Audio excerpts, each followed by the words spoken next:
Hello बच्चों, मैं फैज और आप देख रहे हैं फैज फिजिक्स क्लासेस, जिसमें हम आज करने वाले हैं series and parallel combination of cells. देखिए, वैसे सीरीज कॉम्बिनेशन के लिए तो फॉर्मूला ड्राइव करने की जरूरत नहीं, हम डायरेक्ट किरचॉफ्स लॉ वाला जो हमारा कॉन्सेप्ट था, जो मैंने किरचॉफ्स लॉ में बताया था सेल के लिए, उससे हम आसानी से निकाल सकते इक्विवेलेंट ईएमएफ, है ना। लेकिन फिर भी हम ड्राइव करके देखेंगे कहाँ से आएगा। तो चलिए देखिए, जैसे हम बिना फॉर्मूला ड्राइव करे भी इसका इक्विवेलेंट ईएमएफ, इसका इक्विवेलेंट ईएमएफ, इसके इंटरनल रेजिस्टेंस का इक्विवेलेंट और इसके इंटरनल रेजिस्टेंस का इक्विवेलेंट हम निकाल सकते हैं। तो देखिए, जैसे इसका हमें इक्विवेलेंट ईएमएफ निकालना है, तो मैंने किरचॉफ्स ने बताया था आपको नेट ईएमएफ कैसे निकालना है कि अगर करंट नेगेटिव टर्मिनल से एंटर कर रहा है तो प्लस लेना और पॉजिटिव टर्मिनल से एंटर कर रहा है तो माइनस लेना। तो इसमें नेगेटिव से एंटर कर रहा है तो ये प्लस का 5 हो जाएगा, इसमें भी नेगेटिव से एंटर कर रहा है तो ये प्लस का 3 हो जाएगा। आंसर सीधे कितना आ जाएगा? 8 वोल्ट। तो इस कॉम्बिनेशन का इक्विवेलेंट ईएमएफ कितना हो जाएगा? 8 वोल्ट। तो सीरीज में सिंपल ऐसे ऐड कर दिया जाता है। बाकी हम इसे ड्राइव करके देखेंगे आया कहां से। और इंटरनल रेजिस्टेंस अगर इक्विवेलेंट निकालें तो हमें तो पता है कि सीरीज में रेजिस्टेंस क्या होता है, R1 plus R2 plus R3 and so on. तो ये सीरीज में जुड़ा हुआ है तो इसका रेजिस्टेंस कितना हो जाएगा? R1 plus R2, R1 plus R2। तो इसका इंटरनल रेजिस्टेंस कितना? 1 ओम। इसका भी इंटरनल रेजिस्टेंस कितना? 2 ओम। तो आंसर कितना आ जाएगा? 3 ओम। तो इस तरह से हम बिना फॉर्मूला ड्राइव करे भी इसके आंसर निकाल सकते हैं। जैसे इसमें आपको निकालना इक्विवेलेंट ईएमएफ, ये सीरीज में सेल जुड़ा हुआ है, ये भी सीरीज में जुड़ा हुआ है। इसका इक्विवेलेंट ईएमएफ अगर आपको निकालना है, इसका इक्विवेलेंट ईएमएफ निकालना है, तो देखिए यहाँ नेगेटिव से एंटर कर रहा है तो प्लस का 10 इसका ईएमएफ, यहाँ भी नेगेटिव से एंटर हो रहा है करंट, तो इसमें क्या हो जाएगा? देखिए ईएमएफ कितना हो जाएगा? 5। और यहाँ पे क्या हो रहा है? देखिए पॉजिटिव से नेगेटिव में एंटर हो रहा है, पॉजिटिव से एंटर हो रहा है, पॉजिटिव से एंटर हो रहा है तो यहाँ पे क्या लेंगे? माइनस का 6। और यहाँ नेगेटिव से एंटर हो रहा है तो आप क्या ले लो इसको?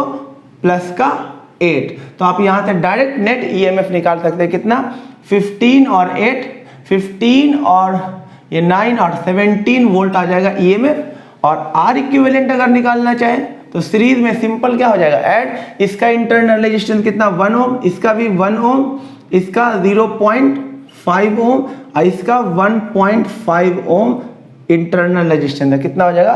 4 ओम आ जाएगा। तो इस तरह से आप सीरीज कॉम्बिनेशन में सेल का इक्विवेलेंट ईएमएफ और इंटरनल रेजिस्टेंस का इक्विवेलेंट निकाल सकते हो। लेकिन हम ये आया कहां से, इसको हम ड्राइव करेंगे। देखिए अब हम ड्राइव करते हैं सीरीज कॉम्बिनेशन में इक्विवेलेंट ईएमएफ और इंटरनल रेजिस्टेंस का इक्विवेलेंट क्या होगा। देखिए हम जानते हैं टर्मिनल पोटेंशियल डिफरेंस ईएमएफ और इंटरनल रेजिस्टेंस में क्या रिलेशन होता है।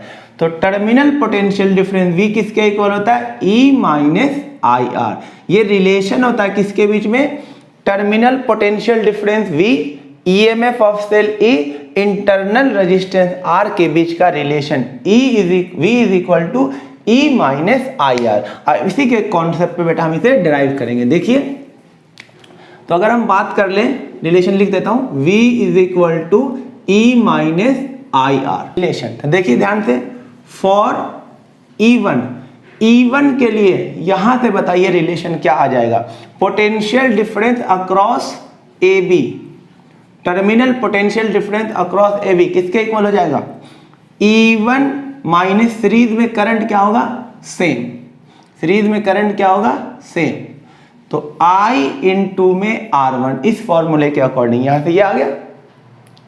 और उसके बाद फॉर E2 सेकेंड वाले सेल के लिए क्या हो जाएगा? Potential difference across BC, terminal potential difference across BC is equal to इस फॉर्मूले के according E2 minus I same R2। ये निकाल के रख लिया। और उसके बाद इसके लिए for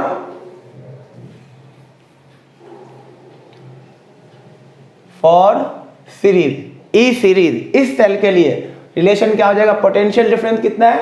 AC, potential difference across AC is equal to E series minus I into में R सीरीज। इसको अब क्या करते हैं, देखिए यहाँ पे इक्वेशन 1 इसको डाल देते हैं। और पोटेंशियल डिफरेंस अक्रॉस AC क्या हो जाएगा? पोटेंशियल डिफरेंस अक्रॉस AC को हम लिख सकते हैं potential difference across AB plus में potential difference across BC is equal to E series minus I into में R series. Potential difference across a b ये रहा, अब potential difference across b c ये रहा, दोनों को पुट कर देते हैं। तो वी ए बी की जगह क्या लिख देंगे, E1 minus I R1 plus V B C की जगह क्या लिख देंगे, E2 minus I R2 is equal to E series minus I into R series. ये क्या हो जाएगा, E1 प्लस E2, और इस दोनों में से क्या कॉमन है, माइनस आई कॉमन, अंदर क्या बचा R1 plus R2 is equal to E series minus I into R series. अब इसे कंपेयर कर लीजिए LHS RHS को, compare LHS and RHS। LHS और RHS को कंपेयर करो, देखो ई सीरीज की जगह पे ये लिखा हुआ है और आर सीरीज की जगह पे ये लिखा हुआ है, तो हमारा ई सीरीज क्या हो जाएगा, E1 प्लस E2 जो कि पहले बता दिया, और आर सीरीज क्या हो जाएगा, R1 प्लस R2। ये तो होता ही है सीरीज में।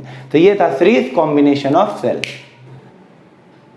देखिए बच्चों, अब हम करेंगे पैरेलल कॉम्बिनेशन ऑफ सेल। दो सेल देखिए पैरेलल में जुड़ा हुआ है, इसका EMF E1 और E2 है, internal resistance R1 and R2 है, इसमें से करंट I आ रहा है, ये डिस्ट्रीब्यूट हो गया, इधर गया I1 इधर गया I2, फिर वापस I आ गया, और इस पूरे को हटा के हमने क्या लिख दिया, एक EMF E पैरेलल और इंटरनल रेजिस्टेंस R पैरेलल, है ना। तो हमें ये E पैरेलल और R पैरेलल की वैल्यू बतानी है, ड्राइव करना है। तो R पैरेलल तो पहले से पता होगा, क्योंकि रेजिस्टेंस जब पैरेलल में होता है तो क्या होता है आंसर, R1 R2 अपॉन में R1 प्लस R2, और डिराइव करके भी यही आना है। तो वैसे हम ड्राइव करेंगे, वैसे R पैरेलल तो हमें पहले से ही पता है। तो चलिए स्टार्ट करते हैं इसका derivation. Equivalent EMF in parallel, जब दो सेल पैरेलल में हो, तो देखिए ध्यान, फिर से वही यूज करेंगे, relation between terminal potential difference V और इंटरनल रेजिस्टेंस R और EMF ऑफ सेल E। तो V is equal to E minus IR, इसे हम यूज करके फॉर्मूला ड्राइव करेंगे। देखिए कैसे, एकदम ध्यान से। फॉर, अब एक जल्दी से देख लीजिए, I करंट यहां से आ रहा है और ये डिस्ट्रीब्यूट हो गया है, तो I किसके इक्वल हो गया है, I1 प्लस I2। I किसके इक्वल है, किरचॉफ्स करंट लॉ के अकॉर्डिंग I1 प्लस I2। इसको इक्वेशन 1 लिखकर छोड़ देते हैं। अब देखिए ध्यान से, वो फॉर्मूला यूज करेंगे फॉर E1, फर्स्ट सेल के लिए वो फॉर्मूला यूज कीजिए। पैरेलल में है तो टर्मिनल पोटेंशियल डिफरेंस क्या होगा, सेम, तो क्या हो जाएगा, V is equal to E1, उस फॉर्मूले के अकॉर्डिंग करंट कितना है I1, इंटरनल रेजिस्टेंस कितना है R1, ये लिख लिया। और यहां से हम निकाल लेते हैं I1 की वैल्यू, तो ये इधर आ जाएगा, I1 R1 is equal to E1 minus V, तो I1 यहां से आ जाएगा, ये R नीचे चला जाएगा R1, E1 upon R1 minus V upon R1, ये निकल गया। इसको ऐसे बंद कर देते बॉक्स में। सिमिलरली फॉर E2, सिमिलरली लिख देते हैं, E2 के लिए क्या हो जाएगा, I2 इज इक्वल टू, यहां पे आ जाएगा E2 अपॉन में R2, V तो सेम ही रहेगा पैरेलल में, और अपॉन में क्या आ जाएगा R2। ये ऐसे करके I1 और I2 दोनों हमने निकाल लिया। अब इसके लिए आ जाते हैं फॉर E1 फॉर E2, अब किसके लिए आ जाते हैं, for E parallel. E parallel के लिए फॉर्मूला यूज करते हैं, V तो सब में सेम ही रहेगा, V is equal to E parallel minus I into में R पैरेलल। इसको इक्वेशन नंबर 2 लिखकर छोड़ देते हैं। अब हम इस I1 I2 की वैल्यू इक्वेशन नंबर 1 में पुट कर देते हैं। Put I1 and I2 in equation number 1, equation number 1 में पुट कर देते हैं। तो I इज इक्वल टू क्या हो जाएगा, I1 की जगह ये लिखेंगे E1 upon R1 minus V upon R1, और I2 की जगह ये लिखेंगे प्लस I2, तो I2 की जगह हम ये लिखेंगे E2 अपॉन में R2 minus V upon R2। तो I इज इक्वल टू आ जाएगा, इस दोनों को एक साथ लिखते हैं, E1 upon R1 plus E2 upon R2, इस दोनों को एक साथ, और माइनस V कॉमन ले लेते हैं, 1 upon R1 plus 1 upon R2, इस दोनों में से माइनस V कॉमन। अब इसको सिंप्लीफाई करते हैं, ये हो जाएगा E1R2 प्लस E2R1 अपॉन में R1R2 माइनस V, इसको सिंप्लीफाई करते हैं, R1 प्लस R2 अपॉन में R1R2। अब हमें इससे कंपेयर करना है, तो ऐसा बनाना होगा इसे, यानी V को एक तरफ लेना होगा, इस तरह से बनाकर हमें कंपेयर करना है। तो इस चीज को मैं इधर ले आता हूं, ये इधर माइनस वाला आके इधर प्लस हो जाएगा, V इंटू में R1 plus R2 upon R1R2 is equal to, ये ऐसे रहेगा E1R2 प्लस E2R1 अपॉन में R1R2, और ये प्लस इधर आके माइनस हो जाएगा।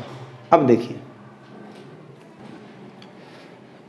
बेटा, हमें V को अलग करना है क्योंकि इससे कंपेयर करना है। तो अब ये वाले टर्म को एक बार इससे डिवाइड करेंगे और एक बार इससे डिवाइड करेंगे, तो हमारा V क्या हो जाएगा, V इज इक्वल टू, जब ये चीज इससे डिवाइड होगा तो उल्टा हो जाएगा, यहाँ पे E1R2 प्लस E2R1 अपॉन में R1R2, ये तो पहले से लिखा हुआ, ये जब इसके डिवाइड में हो जाएगा तो उधर जाके उल्टा मल्टीप्लाई हो जाएगा।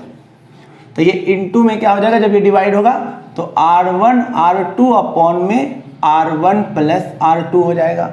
अब माइनस का I, अब ये चीज इससे डिवाइड होगा तो ये भी जाके उल्टा हो जाएगा, R1R2 अपॉन में R1 प्लस R2, ये भी डिवाइड हो गया जाके। देखिए ये इससे कट गया, तो हमारा V क्या आ गया, V is equal to E1R2 plus E2R1 upon में R1 प्लस R2, अब माइनस I इंटू में R1R2 upon R1 plus R2। अब इसको कंपेयर कर लीजिए, ये इक्वेशन नंबर 3 है, 3 को 2 से कंपेयर कर लीजिए, कंपेयर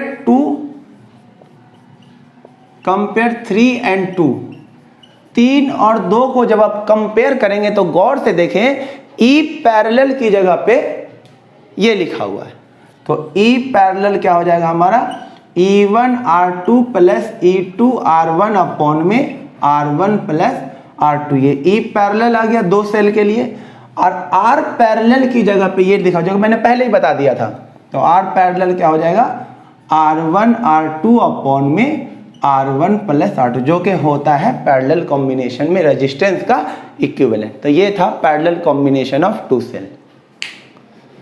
अब इस पर क्वेश्चन, यानी बहुत अच्छे क्वेश्चन, जेई और नीट लेवल के क्वेश्चन हम अगले लेक्चर में, जो अगला वीडियो बनाऊंगा वो सिर्फ इस पे क्या होगा, क्वेश्चन पे बेस्ड होगा, series, parallel combination, internal resistance, EMF और टर्मिनल पोटेंशियल डिफरेंस पर जितने अच्छे क्वेश्चन बन सकते हैं वो अगली वीडियो में बताऊंगा।